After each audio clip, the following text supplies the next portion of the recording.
자, 부자들은 경제신문을 읽는다로 시장공감 이렇게 또 문을 열어보겠습니다. 오늘 한양증권 리서치센터 오승규 이사와 함께 말씀 나눠보도록 할게요. 이사님 어서 오십시오. 예, 안녕하세요. 예, 안녕하십니까. 오늘 아침부터 이 이슈로 정말 떠들썩합니다. 지금도 뉴스에서 틀었다며 이 아프리카 돼지열병과 관련한 기사들이 쏟아져 나오고 있는 상황인데요.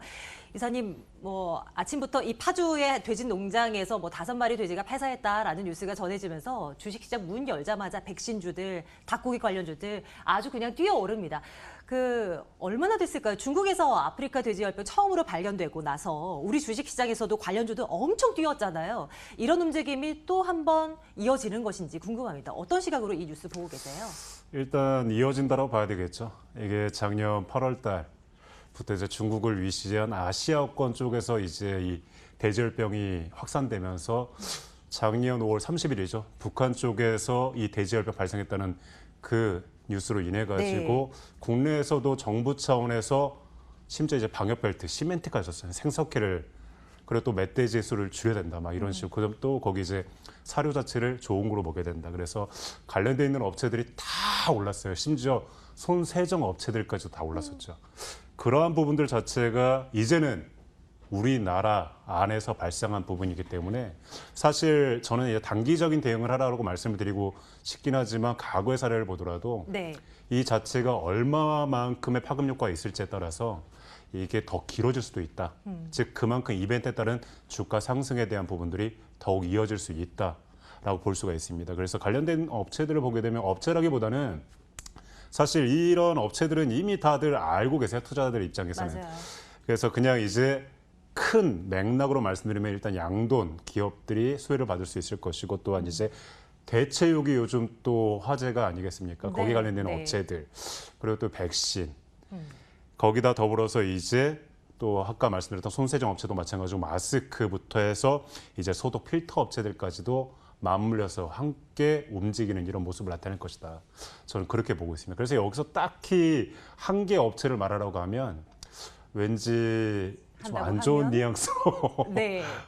예, 빛을 이제 그런 부분이 있기 때문에 일단 이런 큰 맥락에서 먼저 말씀을 드립니다. 말씀하시지 않겠다는 말씀이시군요. 이제 그게 이제 네.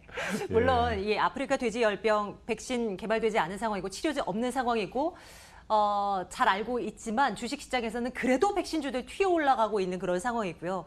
아무래도 말씀 주셨던 정말 광범위적인 관련주로 엮이는 종목들이 최근 특히 돈이 오갈 곳이 없다 보니 이런 이슈가 불거질 때마다 또 이쪽으로 매기가 쏠릴 수밖에 없는 형국. 앞으로도 추가적으로 뉴스 팔로우하면서 조금은 단기적 혹은 비중은 적게 관심을 한번 가져보는 것도 시장의 저는 하나에 그렇게 대한... 보진 않아요. 좀 약간 좀 다른 생각인데 네. 단기적인 대응을 한다 하지만 지금 같은 경우 순환매가 굉장히 빨라지거든요.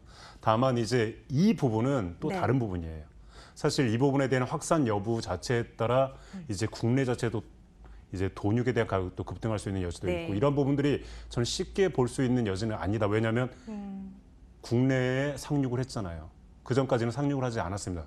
잘 막아왔다가 이번에 이제 상륙을 했기 때문에 이러한 부분들이 얼마나 이제 파급 효과가 있을 것인가에 대해서는 분명히 이거는 지켜볼 필요가 있다. 저는 그래서 이거는 단기간에 바로 끝날까? 그러진 않지 않겠습니까? 그런 생각이 들더라고요. 하지만, 네. 예. 앞으로 눈여겨봐야 할 이슈, 관련주, 관심거도 넣어두자라는 말씀을 하고 계신 것 같아요.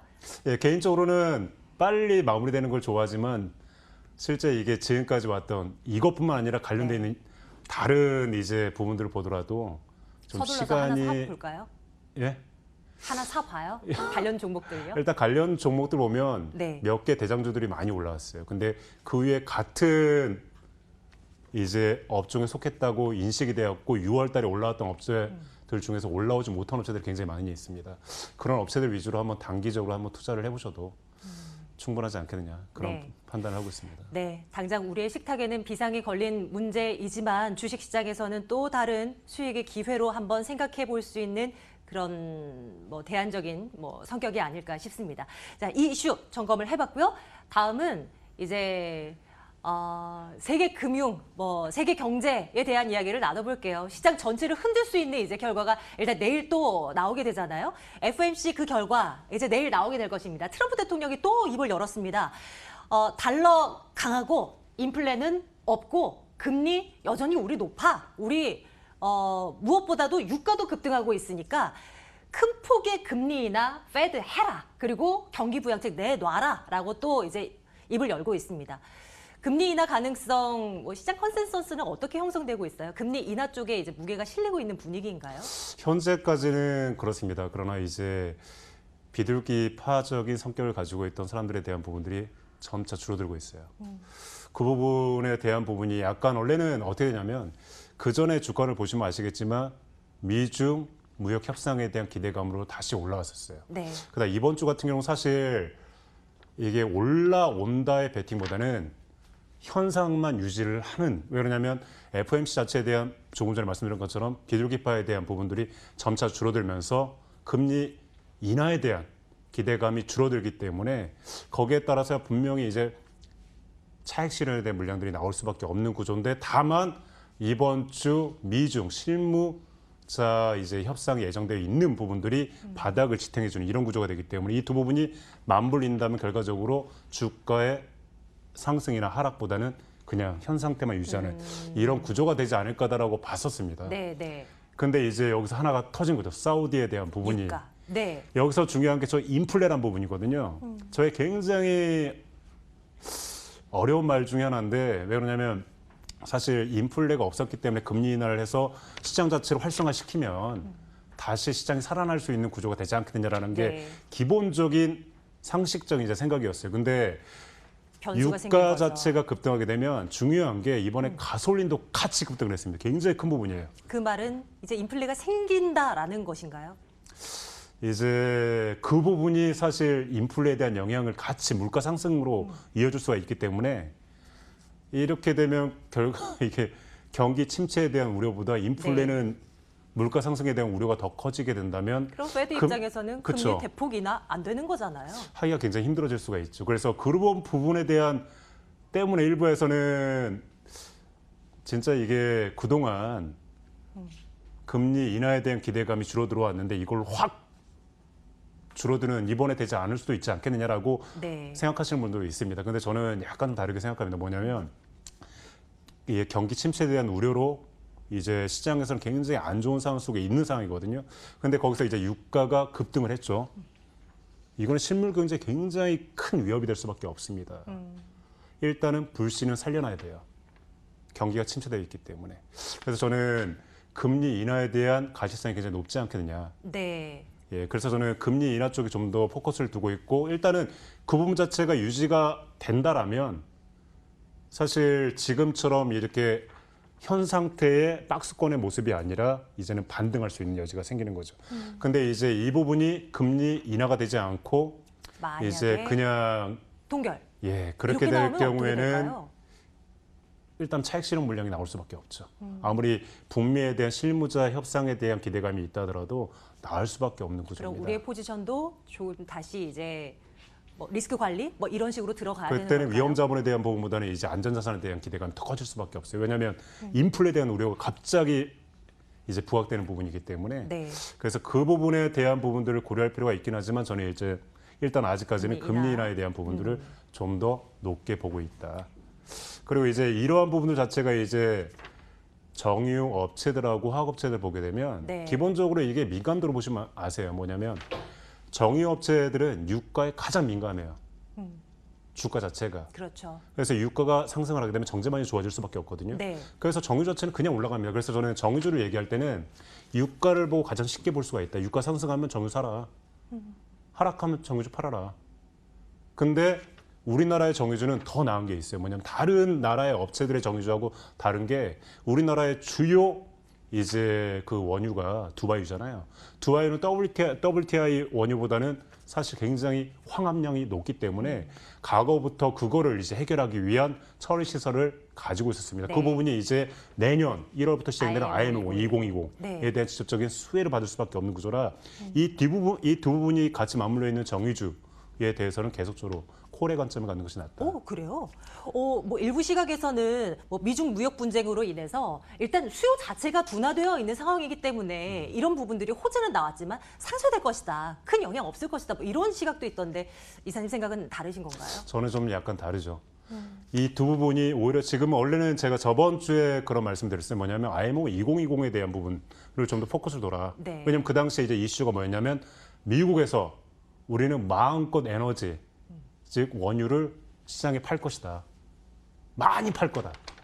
그게 이제 하나의 이슈였거든요. 네. 그걸 가지고 얘기할 때 결과적으로 시장에 그런 부분들이 많이 차게 되면 유가는 하락할 수밖에 없는 구조인데도 불구하고 저는 그때도 이제 정유주를 사야 된다고 말씀드렸습니다. 근데 지금같이 이와 같은 상황 속에서도 유가는 급등을 하잖아요. 그 부분이 바로 정유주에 영향을 미칠 수밖에 없어요. 실적에.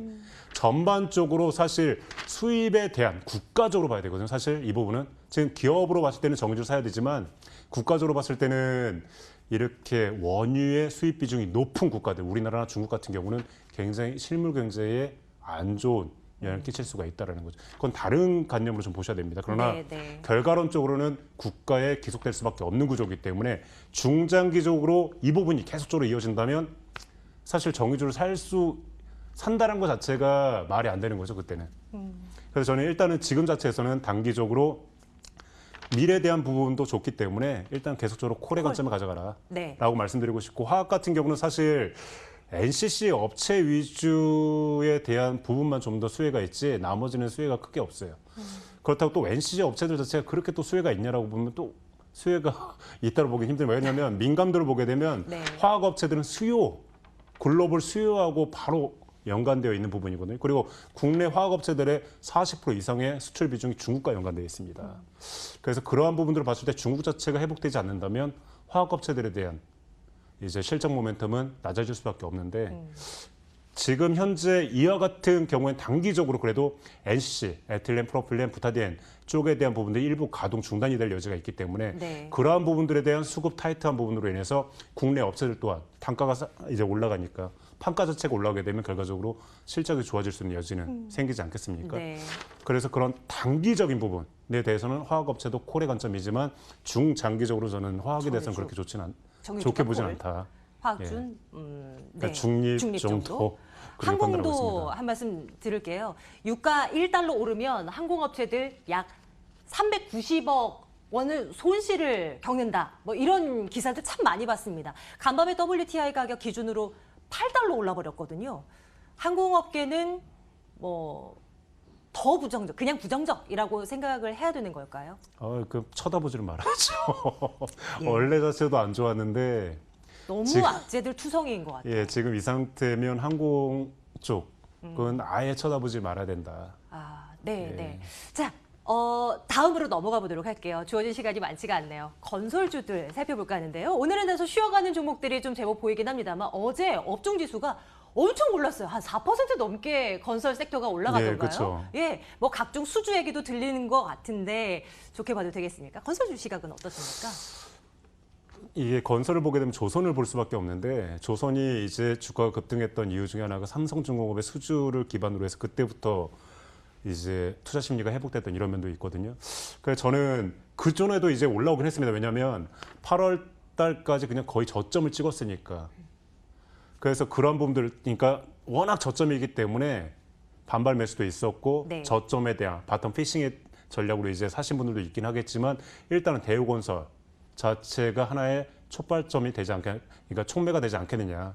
저는 그렇게 보고 있어요. 그리고 또한 중요한 게 이제 국내 같은 경우는 사실 건설 쪽이 대내외 영향을 많이 받잖아요. 근데 국내 같은 경우는 분양가 상한제에 대한 영향을 엄청 많이 받거든요. 네, 네. 그게 10월 달에 이제 그 부분이 명확해질 예정입니다. 근데 일단은 지금 상태에서는 과연 그게 시행이 될까에 대한 우려가 굉장히, 우려라기보다는 안 될 거다라는 좀 인식이 많이 커져 있는 상태예요. 그만큼 이제 국내 쪽에 이제 좀 더 포커스에 있는 업체들에 대한 기대감이 커져 있는 상태고 또한 해외 같은 경우도 현대건설 같은 경우는 이미 입찰에 대한 결과들이 이제 계속 좀 나올 수밖에 없는 구조입니다. 수주에 대한 결과들이. 그렇게 따진다면 건설 자체도 사실 지금 단기적으로 올라온 면이 있긴 하지만 지금 자체의 불확실성은 줄어들면서 오히려 좋아지는 면들이 부각이 된다면 사실 지금 자체도 싸다라고 볼 수가 있는 거죠. 미래 관점에서 보게 될 경우에는. 그래서 저는 콜의 관점을 말씀드리고 싶어요. 매수 관점. 네. 네. 오늘 다양한 섹터 그리고 시장 전반적인 이야기도 나눠봤는데요. 이런 시장 속에서도 그래도 아직 우리가 관심을 둘 만한 종목들은 많다라는 거 한 번 더 확인을 해보게 됩니다. 오늘 한양증권 리서치센터 오승기 이사와 함께 말씀 나눴고요. 부자들은 경제신문을 읽는 날이었습니다. 이사님 고맙습니다. 예, 고맙습니다.